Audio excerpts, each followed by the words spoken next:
ao mesmo tempo, na mesma hora, na mesma situação. E tem bife, não sobrando ninguém do primeiro filme, e só restando 2 desse aqui. Mas Kimberly finalmente descobre que suas visões querem dizer: dá um olé no Burke, pega uma ambulância, arruma no lago. Burke vem atrás e não chega a tempo de evitar o afogamento, mas há tempo de garantir a ressurreição da moça pelas mãos da doutora Kalardian. Ah, era isso que a visão estava tentando dizer. Pô, podia ter sido mais claro. Pois, ao morrer e viver, ela ganhou uma nova vida, e essa nova vida quebrou o vínculo deles com a morte. Joia, joia, belezinha. Então, quando a dupla tá comemorando a nova vida com a família que acudiu eles no acidente de carro na fazenda, por que eles desenvolveram esse laço aí também não entendi, descobrem que uma outra pessoa ainda tem um forte vínculo com a morte. O moleque salvo pelo Rory, que estava preparando o churrasquinho e... se lascou.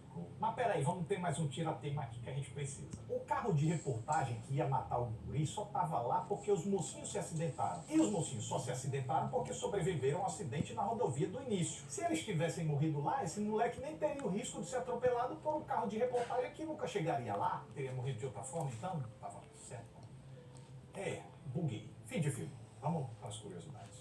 Assim como no filme original, o acidente da rodovia de início também foi inspirado no engavetamento real que aconteceu na Interstate 75 em Ringgold, Geórgia, em 14 de março de 2002. Numa rodovia tinha uma zona com neblina, e aí um trailer que estava viajando ali bateu na traseira de um carro. O impacto foi tão forte que mandou o carro para a pista de sentido oposto, e daí começou uma reação em cadeia em ambas as direções, com os carros entrando na neblina e pô, entrando na neblina e pô. O acidente chegou a envolver 125 carros, deixou 39 pessoas feridas, sendo 15 graves, além de 4 pessoas terem perdido a vida. Quanto ao conceito do caminhão de toras lá, se foi inspirado em alguma coisa, eu não sei, mas que inspirou a vida real, inspirou. É que em 11 de outubro de 2019, em Whitfield County, na rodovia Cleveland, um cara que dirigia atrás de um caminhão de madeira se abaixou para pegar alguma coisa que caiu no piso do carro, não viu quando o caminhão diminuiu a velocidade e acabou batendo atrás com tudo, fazendo toras sendo arremessadas pelo seu para-brisa. E sabe o que é mais louco? É que o cara só não morreu porque tinha se abaixado. Ele bateu porque se abaixou e se salvou porque se abaixou. E uma outra coisa que parece ter inspirado a vida real foi a morte da Nora no elevador. A mesma coisa, infelizmente, aconteceu com o Dr. Hitoshi Nakaido, um médico residente de Houston, Texas, que tentou fazer a porta de um elevador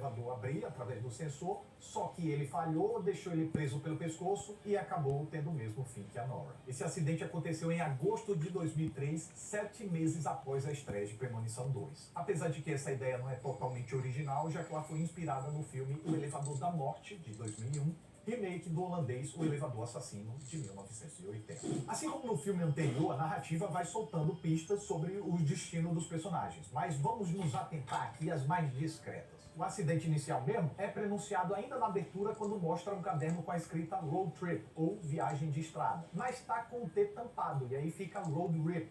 RIP significa abreviação de Rest in Peace ou Descanse em Paz. Porém, o que tá tampando o T é um chaveiro contra mal olhado, algo para dar sorte. Ou seja, com isso o filme informa que vai ter um perigo mortal na estrada, mas a protagonista tem uma proteção sobre ela que vai dar uma chance de salvamento. A mesma sorte não tem os amigos dela. Aquele molecote brincando de bater carros na estrada avisou que um caminhão azul marinho bateria num carro vermelho. Bateu na premonição que ela evitou que acontecesse, mas não teve jeito e o caminhão acabou batendo mesmo. Quanto aos prenúncios individuais, no corredor xixelento do prédio do Evan tem uma boneca sem o olho direito no chão ao lado de uma ambulância. A mesma ambulância que vai recolher o seu corpo quando a escada cair no seu olho direito. Ele também tem ímãs de geladeira formando um Hey E, algo que significaria para ele ali um E aí, Evan? Mas quando ele tá preparando a comida, o H cai, ele não vê e fica escrito eye, ou olho em inglês. Além disso, a comida que ele está preparando diz palitos de mussarela fogo real e não dá para dizer que a embalagem mentiu, né? Já que o fogo vai pegar mesmo. Quanto ao Tim, quando ele aparece no consultório do dentista, a câmera sai de uma caveira até o rosto dele, que é visto através de um vidro. E ainda tem o lance do pombo batendo constantemente no vidro. Pombos que fizeram o cara lá soltar o vidro em cima do Tim. No caso do Rory, ele vê objetos no armário formando um cara com ganchos que vai matar a Nora. Mas não percebe a estátua com uma grade de raquete atrás que prenuncia a sua própria morte. E ainda lá na cena da rodovia do início, o amigo de Kimberly joga um cigarrinho do capeta no para-brisa da Cat que pega fogo numas folhinhas que tem lá, prenunciando o cigarro que a Cat vai soltar e causar a explosão que vai matar o Rory. E pra fechar, o agente funerário Bloodworth dá uma dica da morte da Claire quando recebe ela prestes a cremar o corpo do Evan e ao dizer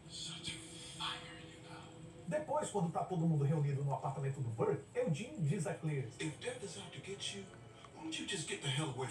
E olha só, se ela tivesse ficado longe como ele pediu, não teria morrido junto com ele na explosão. Sendo que avisos sobre uma explosão não faltaram quando ela estava no posto de gasolina. É um carinha aqui segurando um cigarro, outro ali deixando um bujão cair. Pois é. Esse filme faz algumas referências e reforça algumas marcas da franquia. O ônibus escolar com o pessoal gritando amontoado é de Mountain Abraham, a mesma escola das vítimas do voo 180. Uma versão instrumental de Rock Mountain High de John Denver, música reincidente no primeiro filme, toca na sala de espera do dentista e no elevador quando Rory está importunando um desconhecido. Também como no original, esse filme tem personagens que foram nomeados em homenagem a grandes diretores. Kimberly Corman alude a Roger Corman, de Lojas dos Horrores. E Nora e Tim Carpenter receberam o sobrenome de John Carpenter, de Halloween, Enigma do Outro Mundo, e você sabe. E outra marca do original repetida aqui é a recorrência do número 180, mesmo número do voo que deu início a tudo. Ainda durante os créditos de abertura, a hora que marca no relógio é 1 e 8, os mesmos números, mas rearranjados. E o local onde o grande acidente da rodovia acontece marca próximo 180 pés. Mas nesse filme aqui tem muitos elementos de superstição, de sorte ou azar. Teve lá o lance que eu falei, né, do chaveiro de mal olhado, mas teve outros também. Evan teve a sorte de vencer na loteria, mas essa sorte estava com os dias contados porque tinha muitas marcas de azar em torno dele. O óleo que ele tem na cozinha é da marca Gato Preto. Quando ele olha seu anel de ouro, a ferradura está apontada para baixo. E segundo alguns, a ferradura para baixo dá azar. Anel que acaba indo pelo ralo literalmente e ele acaba morrendo passando por debaixo da escada. E outro símbolo de superstição bem recorrente aqui é o número 13. Nos créditos de abertura, depois que testemunha o engavetamento, o polícia Burke chama reforços dizendo o chaveiro do Eugene, e quando Nora e Eugene pegam o elevador, a seta ao lado do 3 faz parecer o número 13. Mas esse filme tem muitos efeitos curiosos que misturaram prático com digital, então vale a pena dar uma conferida nisso. A sequência da rodovia foi feita com carros, batidas, capotagens e explosões reais. Inclusive, dublês ralaram bastante para fazer essas capotagens. Mas tiveram alguns incrementinhos de fogo ali, fogo aqui, alguns detritos. E no caso dos troncos caindo, até tentaram usar efeitos práticos, mas os troncos não estavam fazendo um movimento cenicamente apropriado. Eles batiam no chão e no chão eles ficavam, só rolavam pro lado. Então a galera teve que adotar efeitos digitais que, na boa, ficaram incríveis pra dedéu, viu? Já na parte que um tronco atravessa o carro da polícia levando a cabeça do Burke junto, aí foi uma tora real atropelando um boneco que eles chamam de dummy. Então quando eu falar dummy, você já sabe o que é. Aí depois teve o rosto do ator sendo inserido digitalmente ali. Já o Eugene foi puxado por cabos após cair da moto, que quando bate no corpo, ali já era um dummy no lugar. E nesse trecho, quando usaram a tela verde, foi para fazer composições desse jeito aqui, para não submeter os atores a um perigo desnecessário. Quanto aos efeitos das mortes individuais, na do Evan, fizeram uma composição com o rosto do ator e um pedacinho recortado da escada entrando no olho de um dummy. Na morte do Tim, foi um dummy puro e simples. Esquisitão pra caboja se a gente pausar, mas na cena ficou top. Ah, tá, e ele tava recheado com sangue e vísceras falsas, pra dar aquele...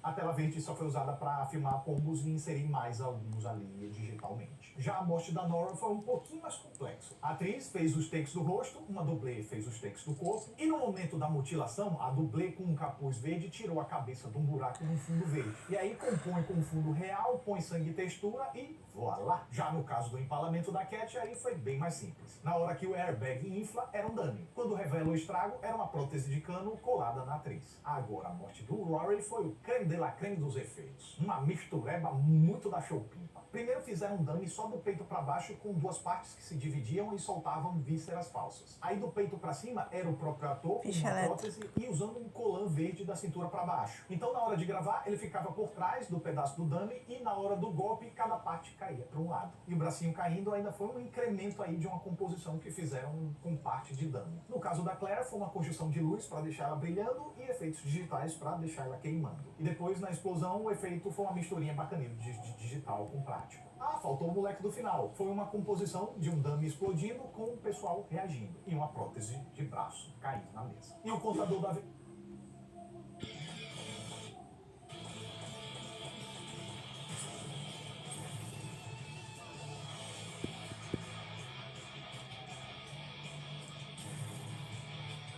A2. Tá.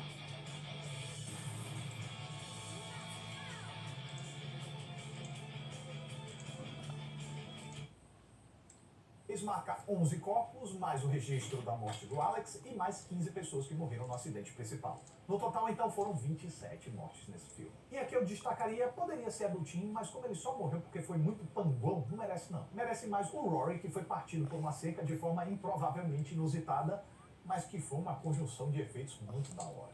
Premonição 2 podia ser um filme desastroso, mas felizmente correspondeu bem ao seu papel de continuação. Perde um pouco ali ou aqui em relação ao original, mas por outro lado chega até a apresentar alguns aprimoramentos. A estrutura é basicamente a mesma, mas o filme faz um link bacana com o primeiro, intercalando bem sequências de suspense que vão atiçando a ansiedade no espectador até o choque finalmente acontecer, com outras que já partem pro horror de forma mais súbita e direta. Agora, o que se salta aos olhos aqui é mesmo a violência gráfica muito maior. Se é para situações serem chocantes e traumatizantes, Premonição 2 não poupou esforços para deixar elas bem marcadas na nossa memória. Apesar de que já começou a exagerar mais e a conceber mutilações mais espalhafatosas a ponto de beirar a inverossimilhança. Felizmente, não chegou lá. Nesse sentido, ficar no quase foi uma boa notícia. O acidente inicial também é mais complexo, mais certeiramente elaborado para, primeiro, estabelecer bem os personagens e carros envolvidos, trabalhando a expectativa na nossa mente, e segundo, para mostrar situações extraordinariamente impactantes, o que fez com que, à sua própria maneira, conseguir traumatizar a gente também. Ou vai dizer que você consegue ver um caminhão carregando toras de madeira e não lembrar desse filme?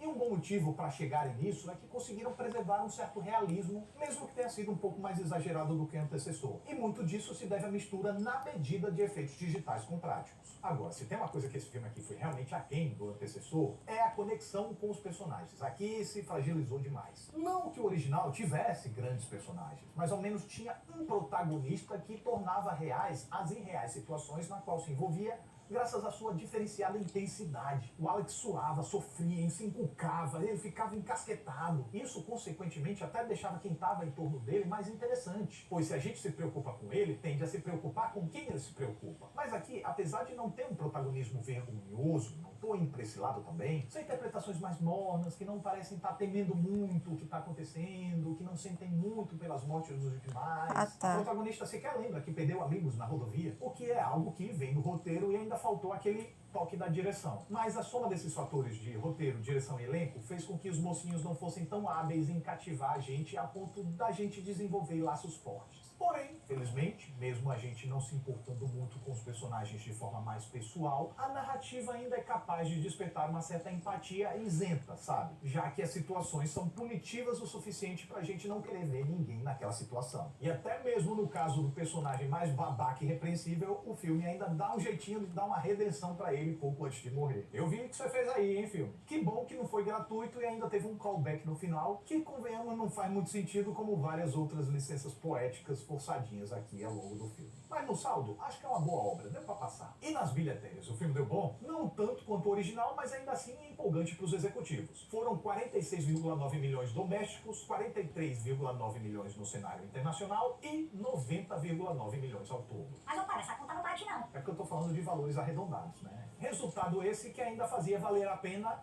dar uma continuidade à série. E novamente precisaram de mais 3 anos para o lançamento do próximo. Mas aqui você não vai precisar esperar tanto para ver o que aconteceu nesse terceiro capítulo, pois semana que vem chega o nosso videozinho. Enquanto espera, aproveita para conferir os outros revisão da franquia que eu já fiz por aqui, que foi de Evil Dead, Sexta-feira 13 e A Hora do Pesadelo. Já é? Então, semana que vem. Aguardo vocês. Tchau!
aqui um vale presente do Roblox em 6 dias. Passo 1. Baixe o aplicativo Bing e se inscreva no Microsoft. Olá, escapadores do além, olá, escapadoras da lenha. Eu sou Otávio Gá, este é o Super 8. Alguém aí pediu a parte 3 da revisão da franquia Premonição? Bom, se não pediu, ela tá aqui de qualquer jeito. A franquia teve uma boa estreia, aí a sequência caiu um tico no rendimento, mas ainda assim tava valendo a pena produzir sequências. Por isso, depois de mais 3 anos, a gente pôde conferir. Depois de ficarem de fora da parte 2, os realizadores do original, James Wan e Glenn Morgan, voltaram para fazer Premonição 3 acontecer. Escreveram o roteiro juntos, mas sem a participação de Jeffrey Reddick dessa vez, ele que havia concebido a história original, e James Wan voltou a se